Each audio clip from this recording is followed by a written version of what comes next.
right. So we have our, I guess, 12th episode, maybe 11th episode. It's impossible to keep up with how many we've done at this point. But kidding aside, we are starting a little bit later. We were supposed to have a guest today. It didn't work out. So we're going to, shift gears from what we're going to really focus on, centered around the Atlanta tech startup space, which I know we've talked about previously before with like Sig Mosley, Dennis Hayes. Our guest is the director of ATDC, or our would-be guest is the director of ATDC. So maybe we'll have John Avery back, or I guess not and back. And real quick, ATDC. Yeah, the Advanced Technology Development Center. So it's a state-run organization. It's actually through Georgia Tech. So if you look at like the University of Georgia system, it's through Georgia Tech, but then ATDC then sprawls back out to cover all of the universities, and they really help with other tech-based state or city organizations that aren't even necessarily tied into a university. So long story short, they're a state-funded organization from the state of Georgia in the United States, and they are supposed to attract and retain advanced technology companies within the state of Georgia. Cool. So beyond that, there is some of the material that I would still like to cover that I think would be interesting to discuss. We talked a little bit about this ahead of time. I let you know about this guy, fairly popular in national public media. His name is Dave Portnoy, and he runs a company called Barstool Sports. And I thought this was interesting, especially had we had John Avery as a guest, talking a lot about what it takes to build a company. And, not just a company that's moving around ones and zeros, basically not providing any value other than just moving money. And not to say there's like no value in, just moving money, but that's what a lot of companies, not just around Atlanta, but, really within the whole like sort of tech space, it seems like there's a lot of value being created in the dollar sense, but not in the actual people getting value out of it, outside of them being an investor in the organization. So basically like all of these, companies get, inflated valuations, having provided next to no real value to a customer base, right? Again, provided value maybe to investors, like the early investors that put in their money early, almost like a Ponzi scheme, right? And I'm not trying to, promote that by any stretch of the imagination, but that seems like it's more often than not what people think about when they're like, oh, I'm going to go build a startup tech company and build it to sell it off in 3 to 5 years, 7 to 10 years, 5 to 7 years, whatever that time frame may be, as opposed to what's a company I can go build that's going to build and deliver this set of products, services, or, software, maybe a combination of the two, that's going to be around for the long haul and provide real value at scale to people, right? And obviously investors are in the game of making as much money as they can in as little of a time frame as possible. So it seems really to me over the last couple of decades where there's really never been this sort of investor sort of environment in Atlanta, as we've talked about with like Dennis and Sig. But nationally speaking, it's almost like all the investors in technology don't actually want to fund the seed stage technology companies that are actually building real technology, because that could be a 10, 20 year payoff, when they're in the business of trying to get a payoff in really 3 to 5 years locally, 5 to 7 years more common out west, and even sometimes 7 to 10 years. But, for a company like us, we are talking, we're 8 years in now, given the first 2 years of that were me working part-time, and the next 6 years, again, not all of it is us doing the drone development, the software development. It's us just getting our feet wet, just trying to, understand the drone business, becoming drone operators, assisting drone operators, and then using that to figure out how we can make our own drones. And our own drone software, given we had ideas, on how to do so ahead of time. But it's also not something that makes sense for, me to just go in full time into drone development, drone software development, if no one's leading the business development charge, right? So a lot of that time was also finding the right people that could help us on the hardware and software development sides without having to totally give up what's paying the bills, right? And allowing us to get to this point and making our own drone hardware and software. So a lot of that's to say that on the way over here, Dave Portnoy was talking about a very similar story from his perspective, where Barstool Sports, again, about a $500 million business now, for 6 years was in it full time. And then in year 6, he had to go work full time as he was just getting engaged, starting to have like a family outside of, getting Barstool off the ground. And then he was like 8 months in, realized that you couldn't do both. And it wasn't until like really a decade in that they were starting to make money. And it's crazy to think, like that's what you have to do, or at least be willing to do going in. It may not take that full 10 years, but that's, really some advice for whatever it's worth to anyone listening, that if you're not wanting to start a business and be in it for at least a minimum full time of a decade and really closer to 2 decades, don't even start, right? Don't you think that also depends on the business? They're all different verticals, categories of business. You're talking a lot of technology with this. I would say, but like really any business is a people business, right? And to say if you're going to start a business, you need to be, it's a marathon, not a sprint. It's something I like to say. Meaning if you're going to launch a business and you want to see it do something significant, you need to be in it for the long haul, right? For the most part. And I think it would vary on the type of industry and type of business. If you're going to start a maid service company and you have experience in that, I don't know any maid service people that would do that kind of work for a decade and have no serious payoff. I would imagine that they wouldn't find that attractive. They want to. And when you also talk about investors, you can put your money in the market and you can get a payoff in 6 months or 12 months. So that's where a lot of people choose to put money there as an investor. Yep. It's a lot less risky. Payoff is great, right? And the time can be a lot shorter than going in and supporting a startup.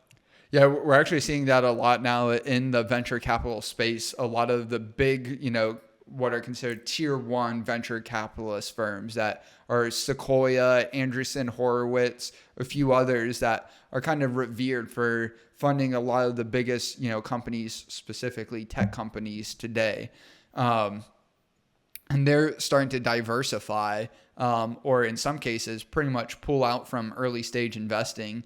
And they're becoming more like asset managers, more like traditional hedge funds that may do some early stage investing, but not, totally focusing their organization around early stage investing and, the way that they have over the last, decade or two, just because the returns aren't there. And I think a lot of that is because, whether it's been consciously or subconsciously, which I don't really like using those terms, but I think there's just been, hey, let's put our money into these companies that are going to generate a huge valuation. And then, hey, we get all of this money, on paper. But then actually Harvard is running into this problem where Harvard has like $50 billion endowment fund.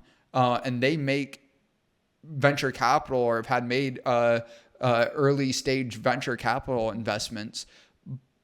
But all of like those dollars, overwhelming majority of those dollars are tied up as illiquid dollars that if they were to go try to sell them in secondary, private markets, they're going to get pennies on the dollar. So, they're Bill Ackman, I was telling you about this earlier. He was talking that Harvard's endowment's probably 40% of what it actually is stated to be if they were to try to cash out on their investments that a large part of the endowment is tied up in. And I think that's the case with a lot of VC firms that on paper they're doing great, but if they're ever to try to cash out of some of those investments that, this company, that we put in $500,000 to $1 million, a few $1,000,000 to at the early stages, now worth $6 billion. A lot of them, are either on the verge of bankruptcy or, maybe a good business, but $100 million business and not a $6 billion business, and they just raise too much money. If they were to sell that business, what's the true market value that they could get for that business if they were to sell it? And it may say it's worth $8 billion on paper, but an investor or somebody might want to purchase it for $100 million, a couple $100 million. Yeah. And that's what we're seeing, I think, not just within the venture capital market, but basically across, asset classes, right? It's just, people have been holding on to all these assets thinking that, they'll be able to gain money on them, like real estate. That's something that we're starting to see, I think, a turnaround in, where I think my parents' house is in the $650,000 range, or it was maybe it's come down closer to $600,000 range.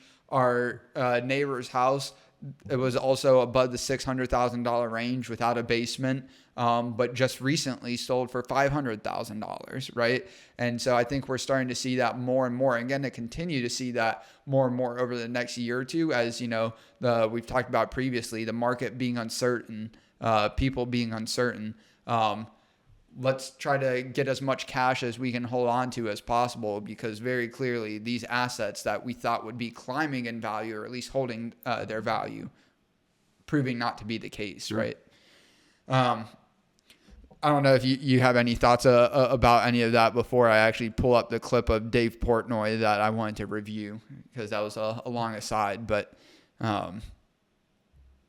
there are definitely some changing market conditions, right, that we'll see how they shape up. But let's hopefully this is going to be coming through.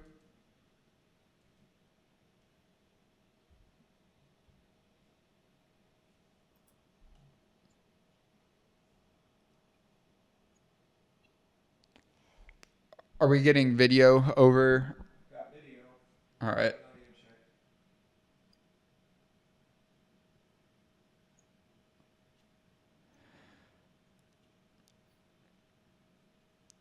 Let's see. MacBook Pro speakers. There we go.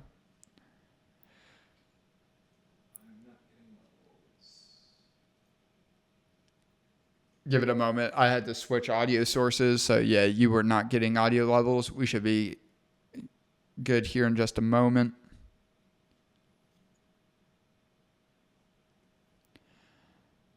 I say that, but actually these Mac Apple laptops do have a known HDMI problem. So we may actually not be able to play this audio unless, let me see if I can play it through Google Chrome.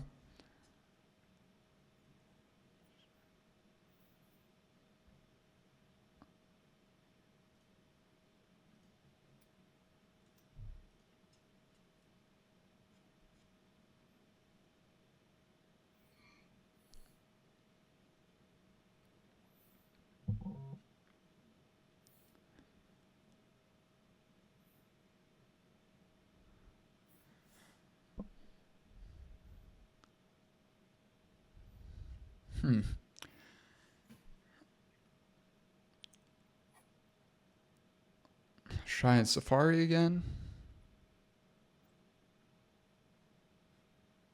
Nope. All right, so I guess no clip after all. The internet or the computer, maybe a combination. When we launched, no girls, no nothing. It was just really fantasy sports, that type of thing. You don't have it over there. We're not going to have it for the viewers today. Thank you, Apple, for making this such a seamless production. Obviously, I could have done some work to reset this. If they had built that in this country, it wouldn't be doing this, right? Yeah. We need MacBooks that are $10,000 made in America. No.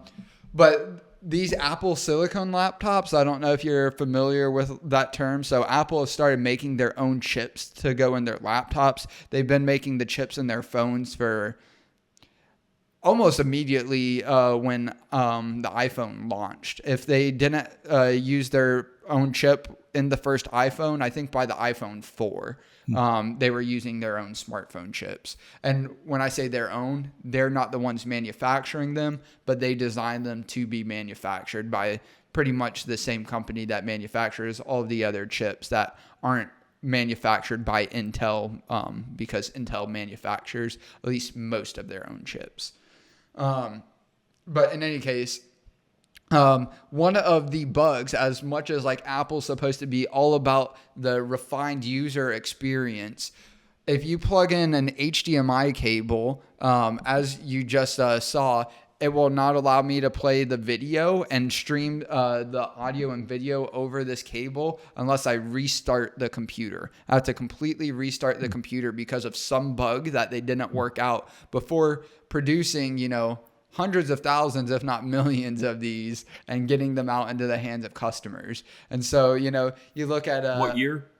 This is 2020 or 2021. So this would have been the first year of their own Apple silicone, their M1, and now they're on the M4. So it's like, 4 or 5 years into them making their own laptop or desktop grade. If you had a brand new one, you wouldn't have this problem if you had a brand new one right now. I would like to think so, but certainly they've heard of people have complained, right? You would like to think so, whether or not they fixed it, But it's crazy that this is a $3 trillion company that still has problems with products like this. And you just, or maybe not you, but a lot of people maybe just don't realize how much it goes into, getting a product to market. Even when you're a $1 trillion company, it's not just a given that, we can just throw money at it and it's going to work, and it's going to work well, and it's going to work at scale, right? And I think even outside of companies, we can see that with education. Some of the biggest problems that we have in education are at some of the most well-funded like inner city schools, right? That they get extra funding to help with where they're behind. And it's not like more funding, if ever, at least rarely solves the problem, because it's misappropriated oftentimes towards like administrators, right? And I think we start to see that in Boeing, actually kind of similar to the Harvard situation, the venture capital situation. All of our big institutions are at the brink of collapse. And I don't think many people see this. Like Boeing, you want to take any guesses at what their financial situation looks like? I don't know. I'm not following. Do you have any guesses how much debt, if any, Boeing carries? I imagine it's a lot. $50 billion more. And like I was talking to my grandfather about this, because he's into aviation, and he was like, what happened? Like, how do we as a country let that happen to one of our great, corporate institutions? And then how does internally, Boeing let that happen, right? And so now they're having to sell off one of their cash cows that's actively bringing in money as like a software program for general aviation pilots. There's this application called ForeFlight. And if you have an iPad, you can download this application, and it basically allows you to do all of your flight planning. It shows you all like the local maps and airport information. And if your iPad has like a cellular connection, it'll show you your location real time. And so it's basically like a glass cockpit GPS panel, but built into your iPad as an application.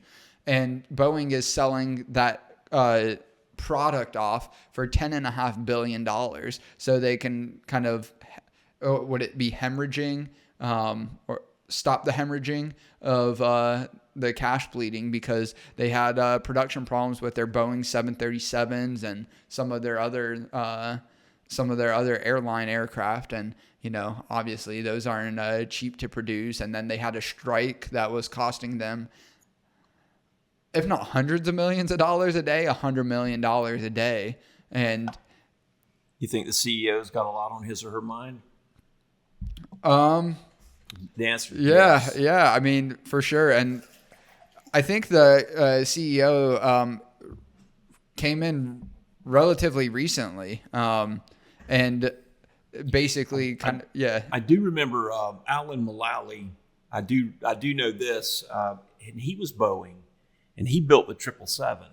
He was CEO. I don't think he wasn't CEO. He was one of the head project guys that led for the 777. And then he left Boeing and went to Ford Motor Company and became CEO of Ford. I think he's gone now. That's all I know about Boeing. I do know about Alan Mullally's tenure. Highly respected guy. And the 777, when it came in, everybody had a TV monitor at the back of the seat. So every person had their own monitor, not just first class or whatever. And that was huge. Yep.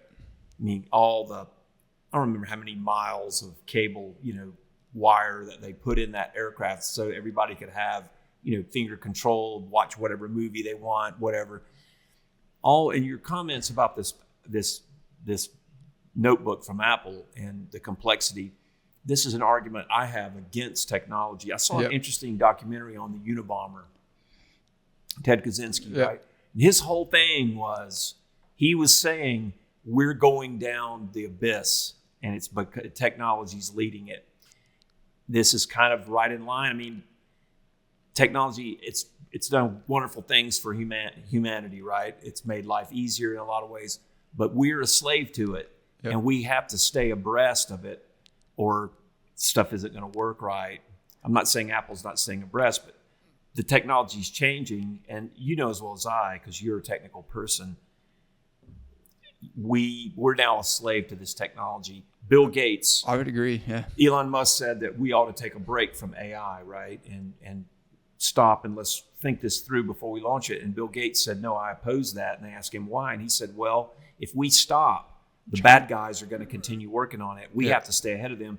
I think what we're seeing with Trump right now, with all the things that he's doing, it is my understanding that one of the things the Trump administration wants is for the U.S. to lead in AI technology. Yep. So we're going to need a lot of energy. We're going to need a lot of brain power, and it's going to be a lot of jobs will be created over it, and it'll be a 24/7 hustle around the clock to stay ahead of this stuff, or to be the world leader in AI. And that's begs the question: do we have the workforce where you go over to a place like China, and this is more so for the factory jobs than like the AI programming development jobs, but you have a nomadic workforce in China that's larger than our population here in the United States, or about as large as our entire population in the United States, it's right? Crazy, man. 300 million. Yeah, 200 to 300 million people that will go kind of like when we are in our industrialization period. You'll go work a Ford factory job for $5 a day, right? And they'll stay in a place real close to where they work. Yep. And they'll live there, and it takes their life. And it's just literally like slave labor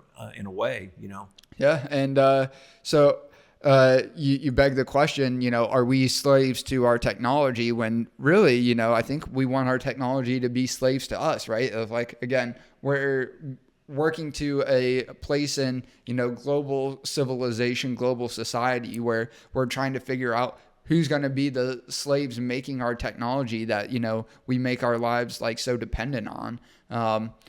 If we can't figure out a way for the technology to by and large build the technology, we're essentially the ones becoming slaves to it, right? Or as you made the argument, already are there, right? And yeah, I think it goes back to like in the way that people talk about social media being like almost like an inherently bad, technology. And it's like anything, right? It's up to the person on how they use it. But now if you didn't start using like that sort of technology with the best habits, right? Because of like your parents just gave you the tablet or your phone or whatever and never instilled any sort of discipline or life outside of the screen, right? Then again, it's almost natural that you become a slave to it, right? Yeah. And this argument, it's a little, it's not the first time, of course, that this sort of thing's happened. And to say that we're a slave to technology. Yeah, we are. In my opinion, we're also a slave. I mean, if you're an athlete and you're a high performing athlete, you don't get to just lay around. You're working your butt off to keep your You're a slave to skill the up. owner. So you're a slave to. I heard a field goal. One of the NFL field goal kickers was saying, he learned all his life that you're only as good as your last kick, your last field goal attempt. Yep. He said, well, that's really not true. I learned you're only as good as your next field goal attempt. Right. So in order to do well, you have to stay on the game, right? So that's the way it is. That's life. So this is just another manifestation of that, I guess. But it's so complex. The technology is so complex and it's fickle. Yep. It'll hard to please. You have to do it just right or it's not going to work right. Right. That's one of the frustrating things for me as a non-technical person, I find. We've touched on this. I don't mean to jump around, but we've touched on this in the past. I have this belief that, the turn of let's say the beginning of the 19th century, you had highly literate 1800s, the 20th century, beginning of the 20th century, early 1900s, and it's only it's about literacy, right? Yep. I think in early 1900 there was probably a lot more people in this country who were less literate than there are today. Most people today in this country, I don't know what the percentages are, but I'd be willing to bet that literacy is pretty high in this country. I would say artificially it's high in this country, but I think in actuality it's not. I think it's reported, and I guess better said, I think it's reported to be higher than it actually is. And like the statistics I've seen, which I'm not a big statistics fan, and again, I wanted to brush this off as not being true when I first heard it, that 61% of American eighth graders or Americans do not have the reading and writing level of an eighth grader, which is like kind of the cutoff for being considered literate as an adult. Wow.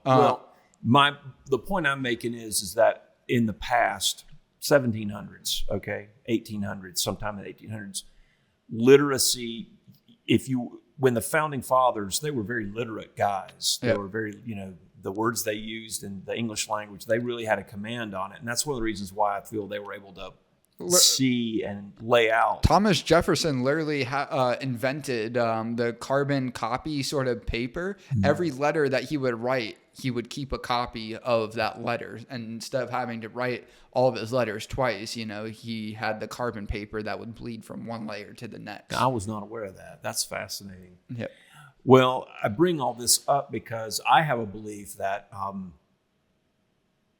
illiteracy is going to take another form, and it's technical literacy. Computer literacy. Computer literacy. And there are people in this country, I'm sure a lot, especially the older generation, who don't like this stuff, and they're not interested in it, and they're not going to be able to function in a lot of society and take advantage of many things that society can offer because they're illiterate, not with the English language, but with this technology.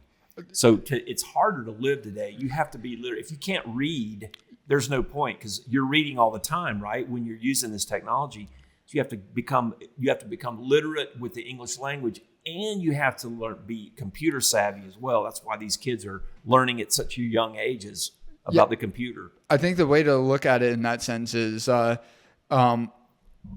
we as people and society are pushing more towards a generalist sort of skill set.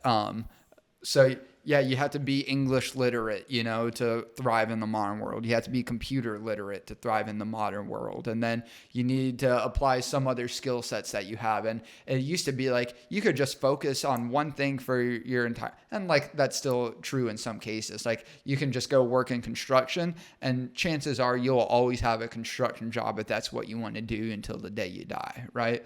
But I think less and less there's going to be room for specialized people where you can use an AI assistant tool to go as deep into, many topics that you would want. As long as you just have a general understanding of, hey, here's the foundation layer I need to be able to build on top of. You can take it one step at a time with like an AI sort of assistant or tool that, before you would have to just go find the expert, right, in that one, niche or topic, whether it's medical related or economics or technology. And nowadays it's a lot easier for anyone and everyone to have an opinion, and not necessarily saying it's right, but still be a valid opinion. And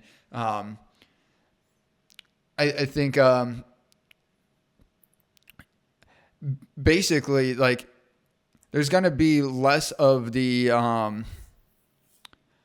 assembly line sort of, like, you just do one. You're like the cog, one cog of a larger, sort of flywheel, and it's going to be lots of smaller flywheels. You're going to see, I think, a lot more independent, like contractors, smaller independent businesses. One to a small, like, number of people, and then I think we're also starting to see more of like a where the Industrial Revolution, brought everyone, like, going into the cities. I think we're starting to see a decentralization back away from the cities, where I don't think everyone's going like the rural farm, sort of living off the land sort of lifestyle, but I think most people are trying to find some in between where you're skilled and have an understanding of enough fields to get by in any one of them, but you're not the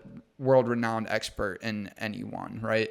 And again, I don't know what that necessarily means in the way for all of us moving forward, but if nothing else, I don't know. It's just a shift that I'm seeing happening that I think is for the best, right?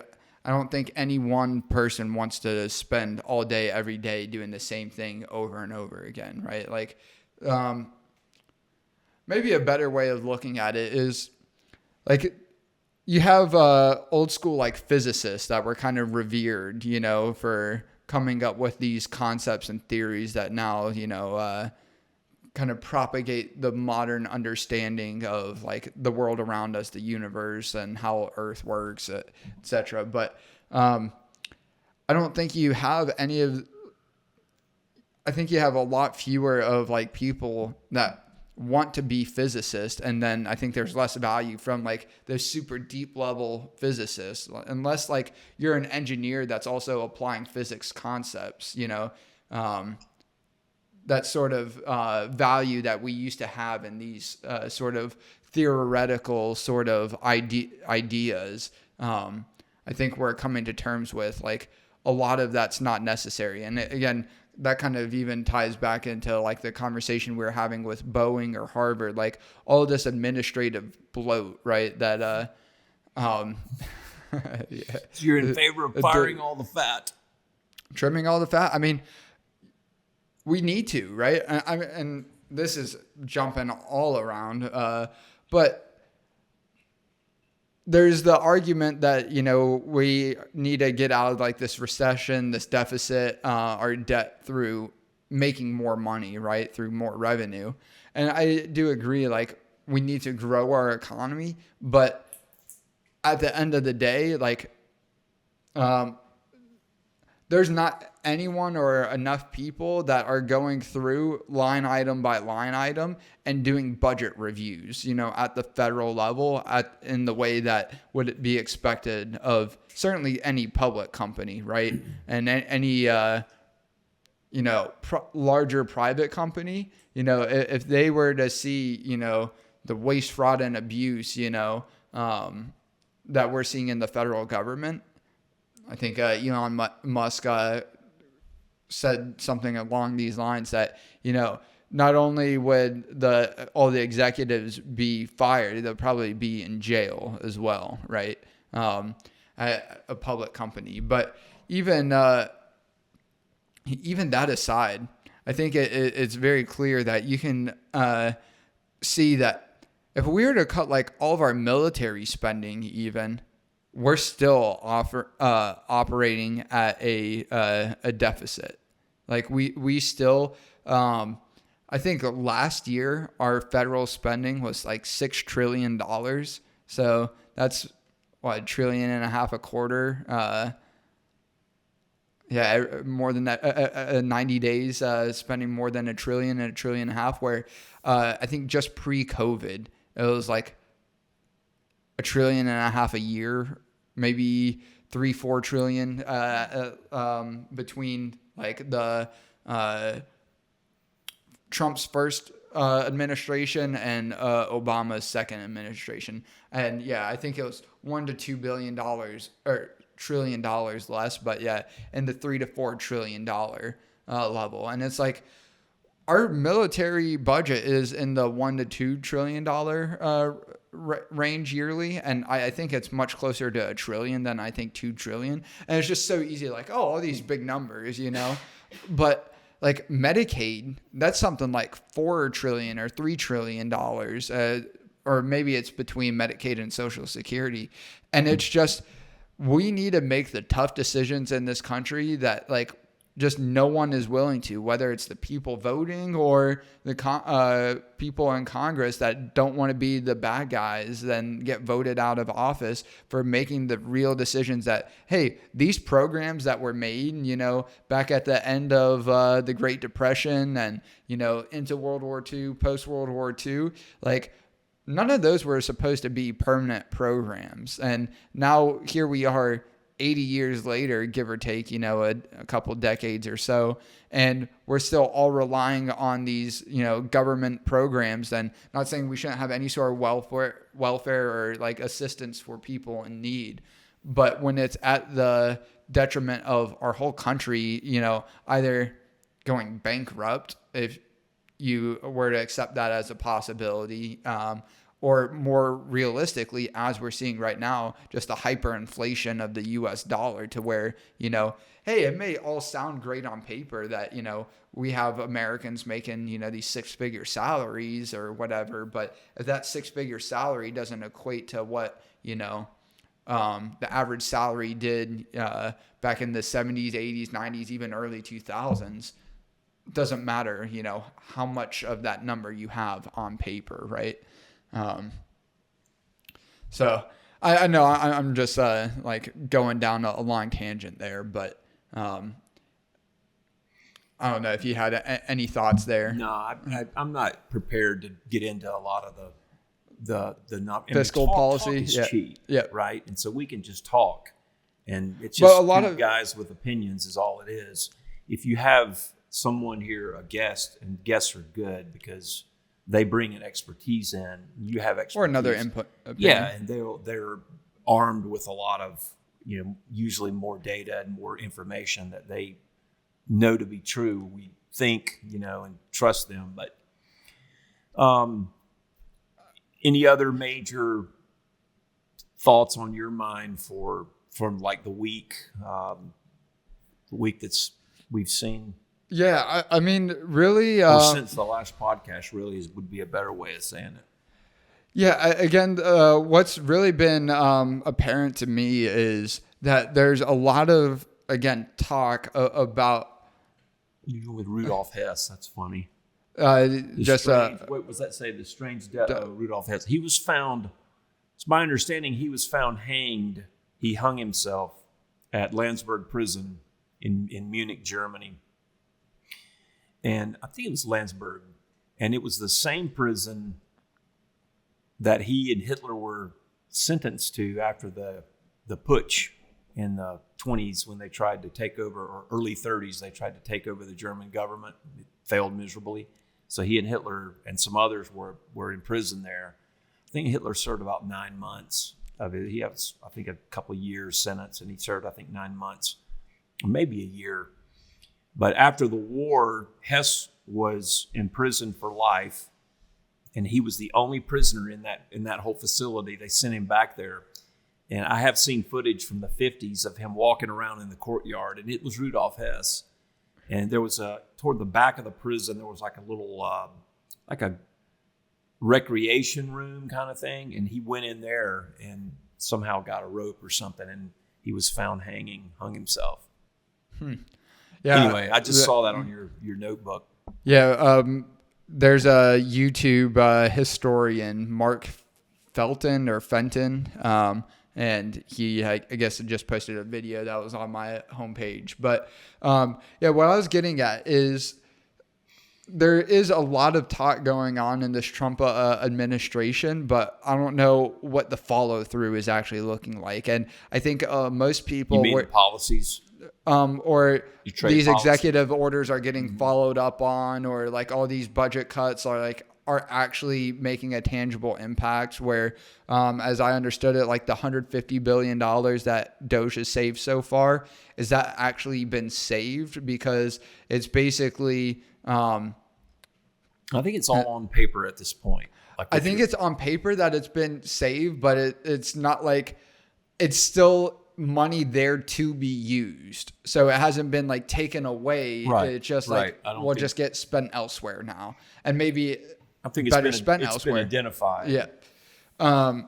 But a lot of what I'm getting at there is that there's a lot of the talk that's happening to, improve our financial situation. And again, it's not going to happen overnight, but I wonder how much of it is actually going to happen versus Trump is just getting overwhelmed by the bureaucracy, the administrative state that he came in to try to take down, right? And the way that I kind of framed it in a very kind of like Star Wars-esque way coming into this conversation was it's like the rebel group, they went in and like, hoorah, we're going to make some change, and then, made a lot of noise, and then, kind of got squashed, and, the fight's still going, but a lot of people, the changes, and I'm looking at this from 35,000 feet. Yep. It seems to me the changes that they want to make are serious and significant. Yep. They're going to affect millions and millions of people across the world, not just here. And they're going to get a ton of pushback and, lawsuits and protests and infighting in Congress. One thing that I am excited about is this, the big, beautiful bill that they're hopefully going to pass. It's my understanding it's passed the House, and we're waiting on the Senate to approve, or is it the other way? One of the houses has approved it. The other one we're waiting on, and I think that's going to happen in the next week or so. It should happen if it is passed.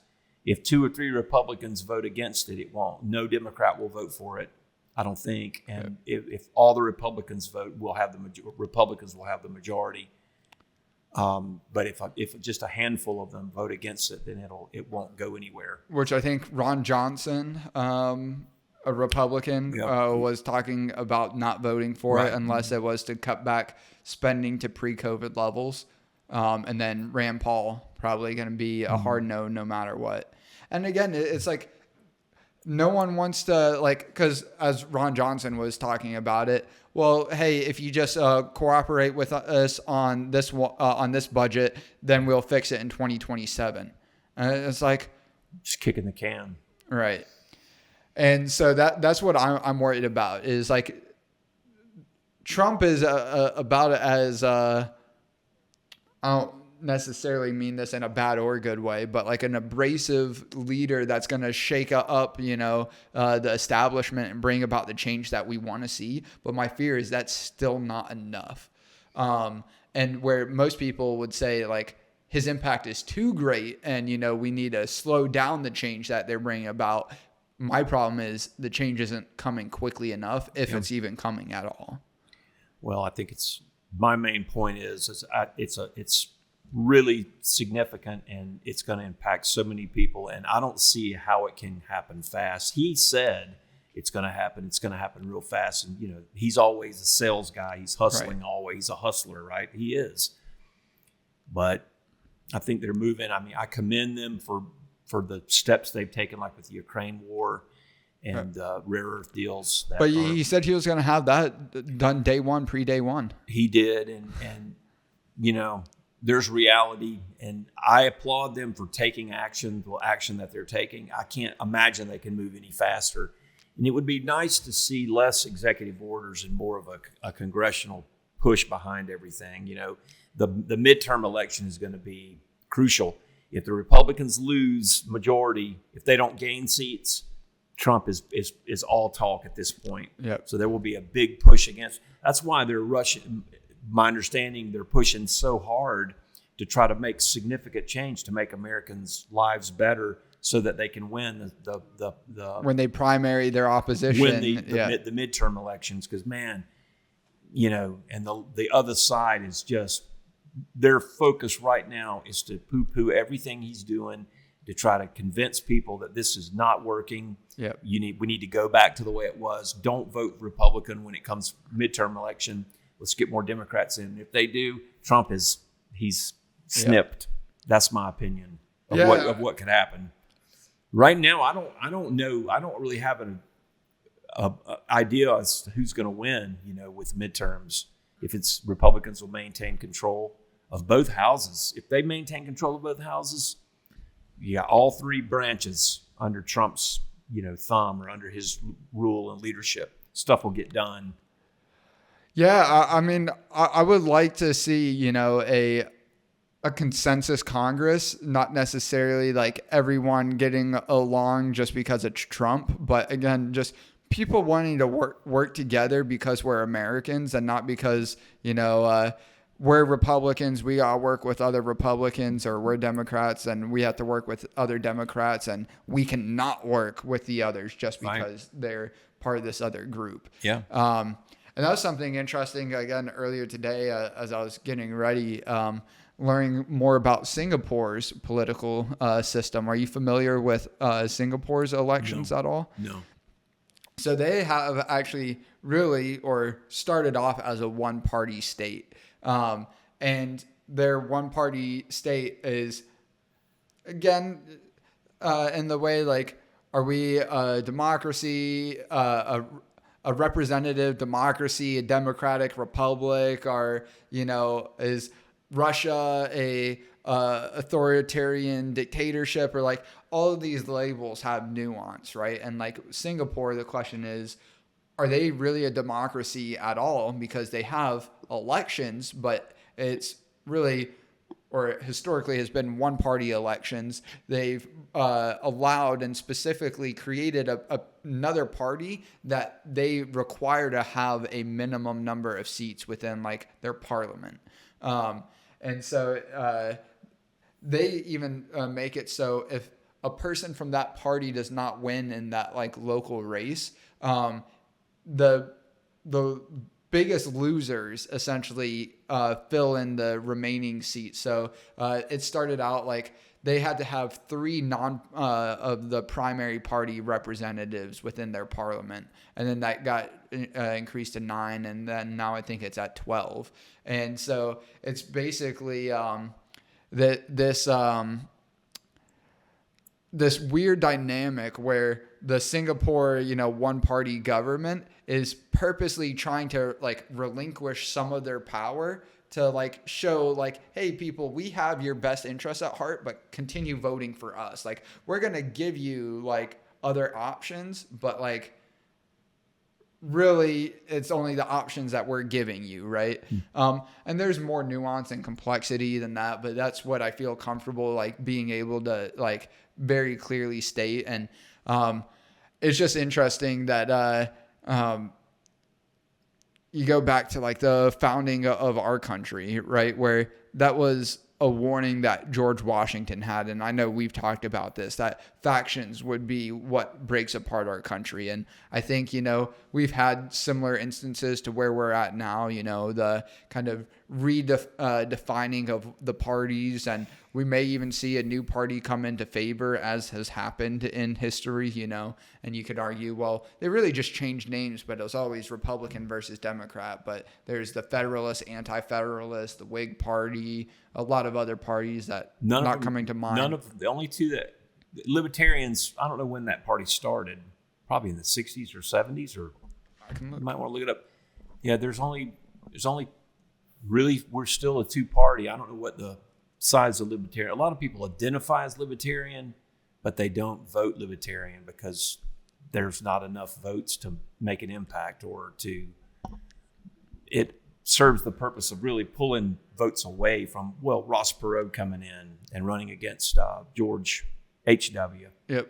And that's 1971, by the way. Yeah, okay. And that's the reason that Bill Clinton became president, is because Ross Perot pulled enough votes away from Republicans to allow Slick Willie to come in. We had 8 years of Bill Clinton. And then he balanced the budget. I remember that. Saw it on TV that they got it. I had the charts. Put a big circle on. We balanced the budget. So look at it now. What are we at? 36 trillion? That's the U.S. debt. Yep, 36.21 trillion. So, I don't know, man. Ooh. Yeah, and again, it's not just our government, as we were talking about. It's all Harvard, it's Boeing, it's all these large venture capital firms. And maybe still worth billions of dollars, at least on paper, but we're worth fractions of that if they were to actually realize any of the investments or try to sell off, liquidate any of the assets that hold that value. But I guess short of any other political topics that you have to discuss or you want to review. Maybe we'll do a quick demo of another couple pieces of our, not necessarily the drone itself that I want to show off, but a couple of our attachments, some of our software. Do a quick little 10, 15 minute demo, wrap it up there, cool. Call it an episode. Yeah. Perfect. Sounds good. All right.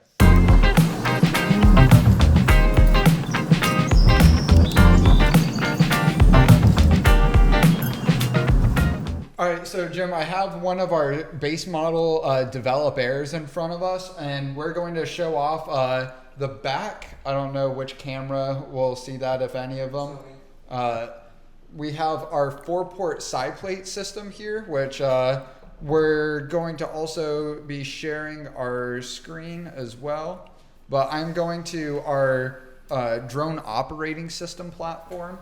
Called World's Eye View. Went to world'seyeview.com. Anyone can do this as well. I plugged in my USB radio and plugged in Develop Air. So Develop Air is just getting power through a battery. The radio that it's connected to is flashing green to show that it is in fact connected. And I'm going to open up our drone control application called iView Robo Control. I select Add a Drone.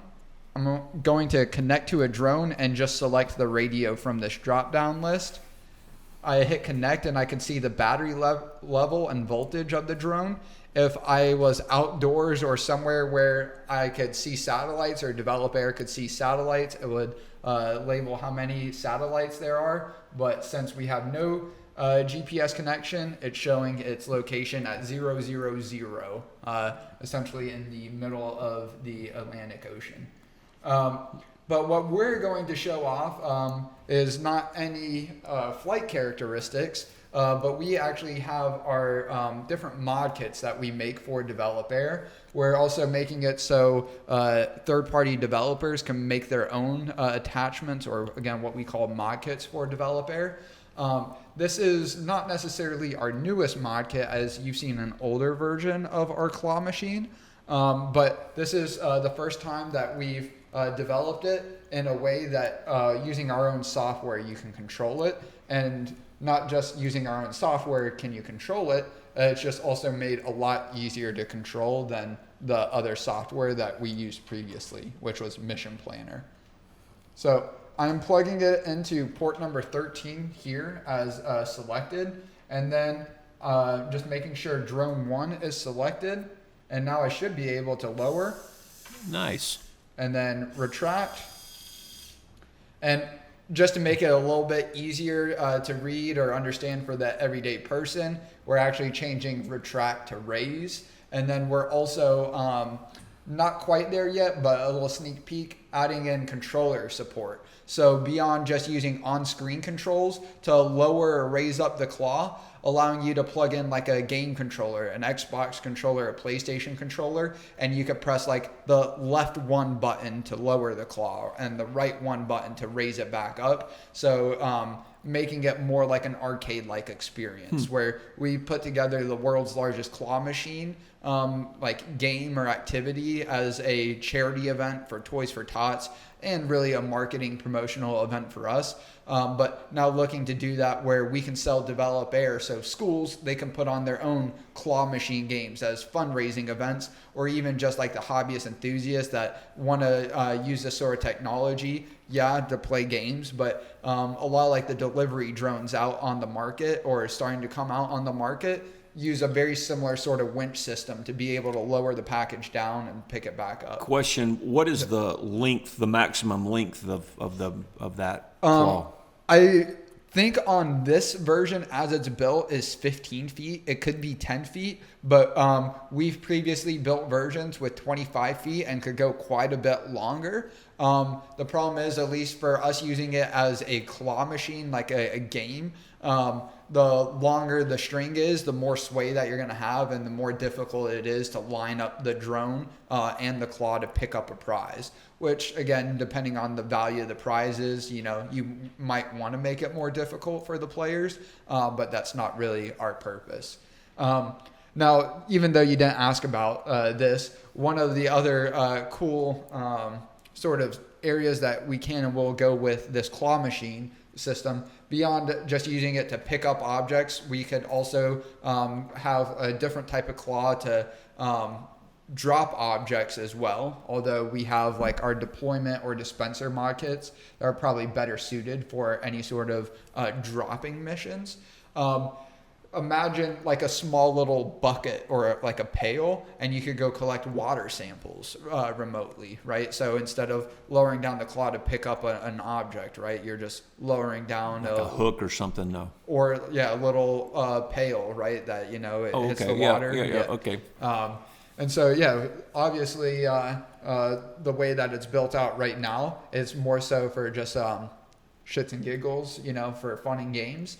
But again, just trying to prove out a lot of the technology beyond just attaching a camera to your drone. That's so something anyone can you really see do. this where my hand is? There is no camera attached right now. Right, but I'm saying for the. Oh, yes. I can see it. So Yes. demonstrate how it works without, you don't have to use the technology or the. Actually, Brian, producer, will you bring over like the spotlight mod kit and How we'll about have it pick his up the drink spotlight. bottle? Could it pick that up? Yes, it could actually pick this up as well. Why don't but you just see if it? I'm curious as to how it looks like. I think this will be the better representation. Just be aware, I can't see any of this when this is pulled up. Okay. So let's see. I'm wanting to see how it physically. It looks like you have a little release or a. So it's like gravity, right? Yeah. So Okay. And then it when you will pick, just hook I it. see. Yeah. Yep. Okay. Here. That's what I wanted you to demonstrate. Let's see it. Let's see it. See if it can grab the water bottle. And now the unhooking it is Yeah. hard. That's yeah. So it works. It's really a grabber. Yeah. It's not a letter goer. We have those.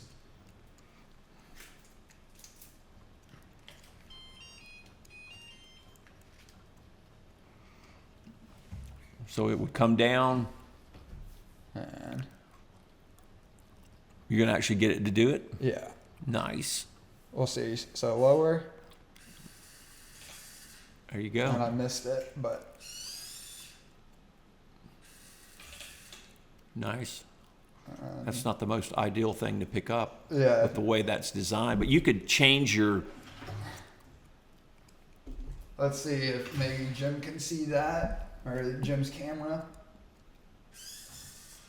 I'm gonna stand up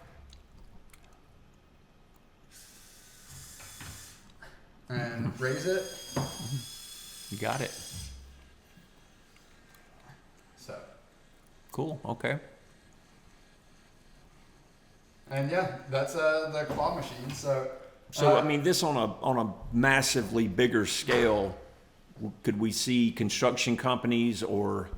again, with the delivery drones with very similar systems, DJI, the largest drone company, they have a specialized delivery drone. And at least out in China, they're picking up big solar panels and then flying across, a mountain range, even just a few 100 feet away, but it would still be, a 10-minute walk there, 10-minute walk back. As Or opposed a crane right. wouldn't work because of the Right. terrain. It has to So yes, picking up the panel and putting it up on a really high place. The crane maybe couldn't get there, so you can fly it up with a drone.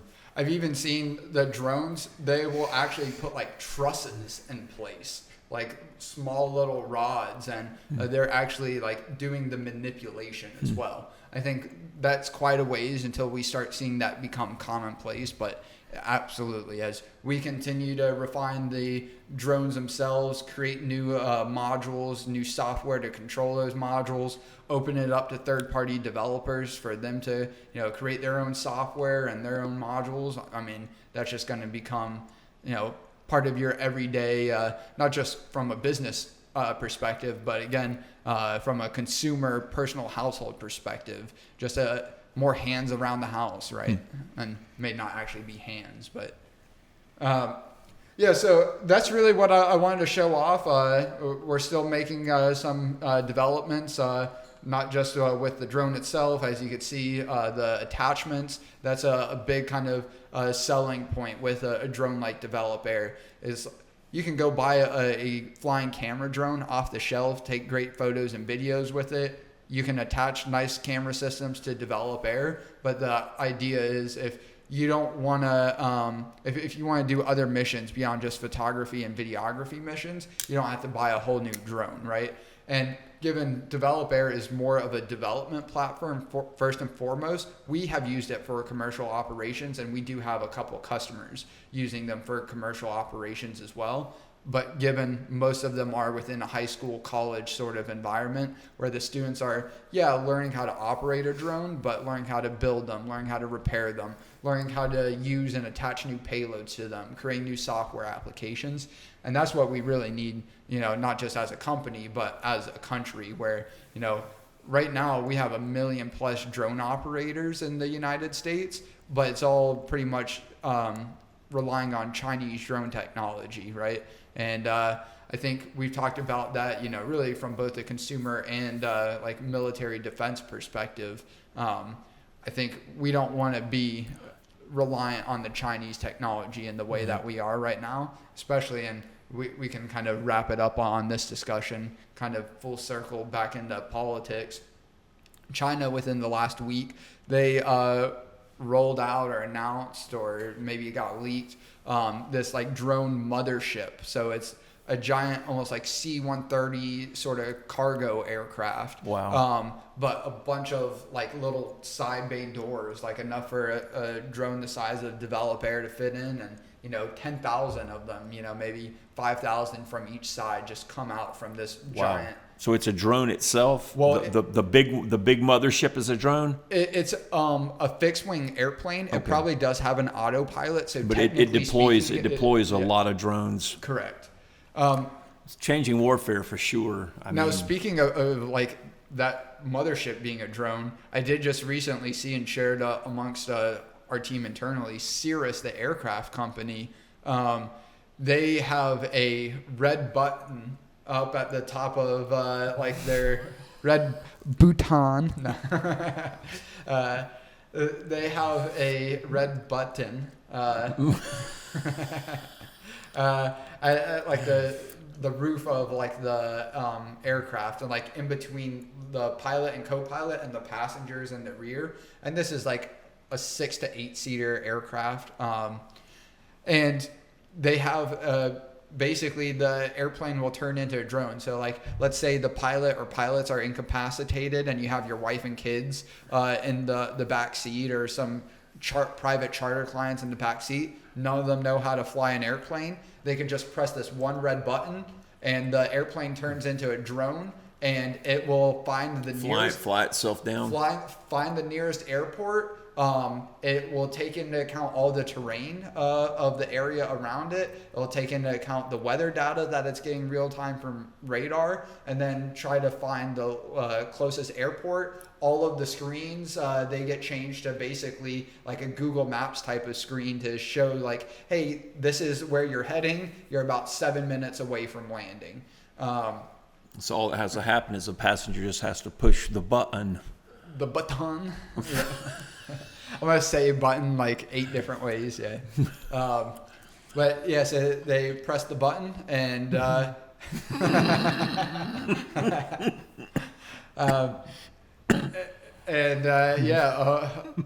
the plane goes, and not back, it goes, and it will land itself, and it'll actually just stop on the runway. And at the time the button is pressed, emergency responders are all just alerted. You know, there's like an emergency squawk frequency that you set your airplane to if you're in an emergency. I should really know it off the top of my head. I want to say it's 7,700. It might be 7,600, but let's say it's 7,700. So airplane is finding its course back home, setting the radio to 7,700, alerting all the first responders, and they know, hey, the airplane's going to be landing at this airport, and they'll finish taxiing it and everything. So it basically lands. You as the passengers get out, emergency responders come get in the plane, and they'll get it from off now the on, runway. whenever I get on a U.S. American plane, I'm going to be looking in the overhead to see if I see a red button that I could push if with the pilots become incapacitated. Now that's a cool idea, and I can see that as, you know, part of a safety redundancy, you know, for aircraft in the future. Good podcast. Yeah, and just to give you and the viewers a quick visual, that's what it looks like. And Cirrus is really kind of on the cutting edge, putting this both in like some of their smaller like prop engine airplanes as well as some of their private jets. And not only do they have this as a safety feature, they actually have a parachute deployment system as well. So beyond the red button, you can pull the a handle up there next to it. And if you're, you know, within 2,000-3,000 feet above the ground, can't find a runway or a spot to land, just pull the parachute. And as you can imagine, not a lot of videos out there of it being tested. I think the one internal test video that they published, they cut the video before like the plane lands on the ground with the parachute, because as far as I can tell, they don't want to lose a $2 million plane or a $1 million plane in a test like that. But Yeah. that's like part of the test, right? You want to see not only that the parachute deploys, but how softly it lands. And they say it equates to falling off like a 6-foot ladder. Wow. Which, Pretty amazing. yeah.